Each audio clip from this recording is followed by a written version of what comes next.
There's a lot of anecdotal advice around on improving your marriage. But if you want something you can really use that will actually make a difference and reignite your marriage, check out the link in the description below. The question, what's the secret to a happy marriage? 1. Answer by Dheeraj Gupta. The old man, when asked about the secret of their happy marriage for past 40 years, replied, "Actually, secret is the understanding which we made just after our marriage regarding taking decisions in the house, and we have been following it until now, due to which we both are happy." So what is the understanding, old man? It's very simple. We agreed upon that all the major decisions in the life shall be of mine and all the minor decisions shall be of her. Wow.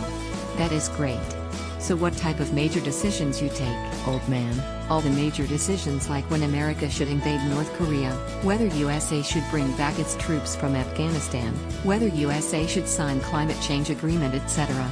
And my wife uses to take all the minor decisions like, what should we eat/wear today, in which school our children should be admitted, which car or house we should buy, at what time we have to switch off our lights daily, etc., etc. Quite simple, isn't it? Answer by Ryan Thames. Marriage is a beautiful covenant between two people. It is more than just a document. It is two people coming together and promising to love each other for eternity. However, some people forget this after being married for a few years. Once the honeymoon period wears off, couples may drift apart and lose sight of why they married in the first place. To stop this from happening to you in your marriage, try the following tips. 1. Learn each other's love languages. Everyone has their own individual love language. There are 5 love languages in total. The 5 love languages are words of affirmation, quality time, receiving gifts, acts of service, and physical touch. Different love languages mean more than others to each individual. Try and find out what your partner's love language is by taking an online test, so that you can show them love in ways that mean most to them. 2. Always make your partner your first priority. Life can get hectic, and before you know it, you have a job to worry about, deadlines, meetings, kids, chores, and many other things on your to-do list. Often you end up neglecting your relationship or your partner without even realizing it. Make sure that no matter how busy life gets, you always make time for your partner and that they always feel like your number one priority. 3. Always support your partner. Being in a relationship is like having a teammate for life. Support each other. Stand up for each other and never let either of you feel alone. It is especially important to support your partner in front of other people. Even if you do not agree with him, make sure they know that they support you regardless. 4. Always be honest and open with your partner. Little lies turn into big lies.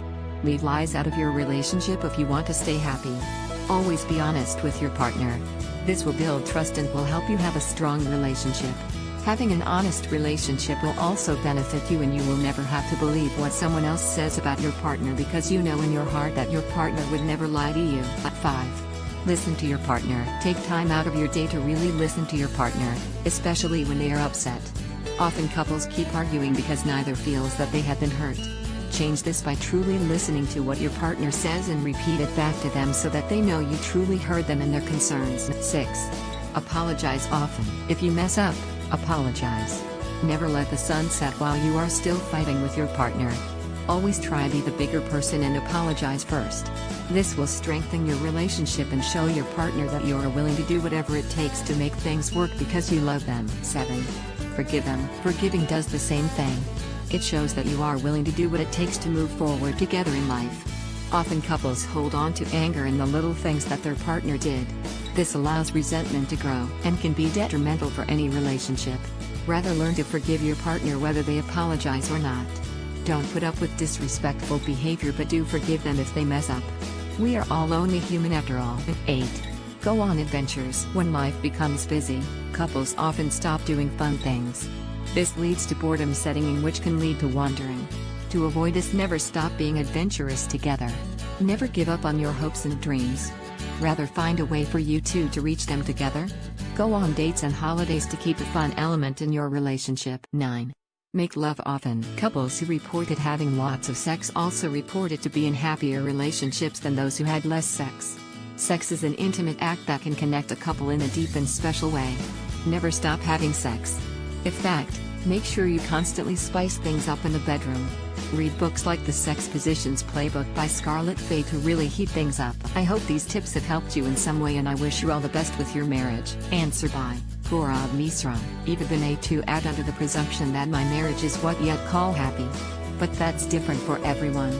If someone asked me if my marriage was happy, I would probably answer more or less. This does not mean that I love my wife any less, or have any desire to stop honoring the commitment I spoke to and swore. If Tyrese one thing that I could say about it that's on the same wavelength as the other answers, it would be that in order to have a marriage that is happy, it must be entered into with the expectation that there will be times that it is not happy. But even prior to that, consider the thought that a happy marriage and a lasting marriage isn't exactly the same thing. There have been marriages that have been happy for years, but have ended over one thing that was considered a deal breaker.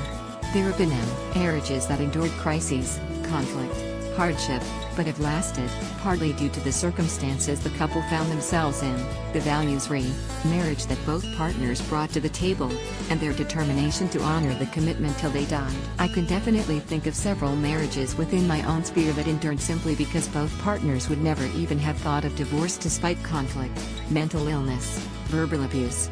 The sense of obligation and honoring of marriage was just too strong, due to cultural influences, tradition, and the couple's basic sense of what their place may have been outside of all of that. I also have an old friend who's on her 4th marriage, 5th kid, and she and her 4th husband are adopting foster kids, and she's one of the happiest people I know.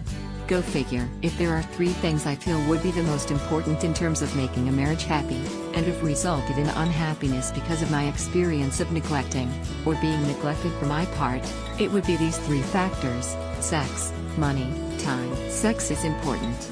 Don't let anybody tell you otherwise. Ascribe whatever personal meaning you have for it. The effect of healthy sex is personal validation, shared pleasure, stress relief, oxytocin release, and a reinforcement and strengthening of the personal dynamic that exists between 2 people who are committed to each other. Do the work, study up, learn what makes your partner tick, how and why to obtain consent, and learn to be vulnerable in that context while respecting one another's boundaries. It's play, it's dancing, and a bucket of personal meaning and mutual fulfillment that needs to be kept full. Novelty, communication, respect, and enthusiastic and unapologetic expression of desire are crucial. Money? The biggest issue in marital conflict. No one's saying you have to be rich, but I am saying you have to be honest. Whether it's the house in the hills or the summers away, the daily latte, or simply deciding which brand of beans is the best value. Or spending, saving, giving, college, investing, lifestyle, making sure there is a plan in place and sticking to it provides more reassurance, safety, and structure than you can imagine. It's both parties' responsibility to keep this in mind and let it inform all decisions. Transparency and communication are key. And you will slip. Accept it. There's so much of entitlement and obligation that goes into the dynamics of financial decisions.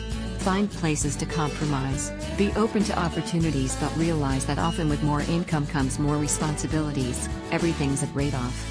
Unless you're spending an inheritance/trust fund and have no thought for the future, it still has to be earned. Time, it must be balanced. The time spent together must be spent being actively present to one another. Venture a guess at what your partner's experiencing. Don't hesitate to communicate your own experience to your partner. Infuse the time together with meaning, whether that is intimacy, the work together for the common goal, or simply the time of reprieve and feeling safe together, to lay down the struggle for a little while.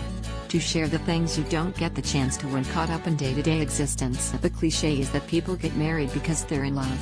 Cynics will point out that marriage started out as an economic strategy. It isn't really one or the other anymore, although it's informed by both, and Tyrese no shame in admitting that. I think of it as a stage in adulthood that people enter into, often driven by love, often driven by tradition or economic necessity.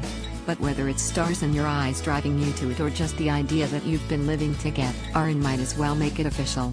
What's best in a marriage is feeling connected, and I think that comes straight from love. The real thing, not the idea of love that everyone seems to be in love with. Helen Fisher, Esther Perel, and many more qualified than me have spoken and written about what that is, but what I like to do is suggest we all remember Robert E. Heinlein, who wrote about future fascist nightmares and free love on Mars, but had this maxim: the old softie, love is that condition for which the happiness of another is essential to your own. If you let that inform your marriage, I'm pretty sure you'll be alright.